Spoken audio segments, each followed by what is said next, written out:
شفتوا معي مقطع الفيديو اللي ابى احطه لكم الحين نهايه السنابات. دخلت الشاب على هالشايب اللي مضيفهم وهو ما لبس شماغ، واعتذر من الشايب، معليش يا عم اني ما لبسنا شماغ. الشايب على طول فسخ شماغه.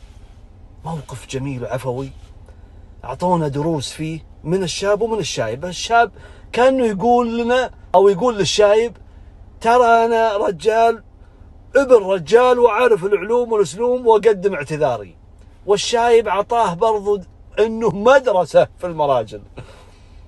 بكم ثانيه معاني عظيمه عميقه. سالفه مو سالفه انك يعني تلبس شماغ ولا ما تلبس، وش الله اكبر شماغ الله اكبر ترى صانعين ولا لا لا لا. الموضوع موضوع كبير، الموضوع كبير، في معاني ما يعرفها الا اصحاب مجالس الرجال. يا سلام، قسما بالله انه مقطع جميل. شوفوا ماجد المسمار معك. هلا الله شلونك؟ وشلونك؟ عساك طيب؟ يلا حيا. احنا مفاريع ترنا والله، بس طالعين من البر. الله يعمر، الله يطول بعمرك، الله يطول بعمرك، الله يطول بعمرك. احنا مفاريع ترنا والله، بس طالعين من البر.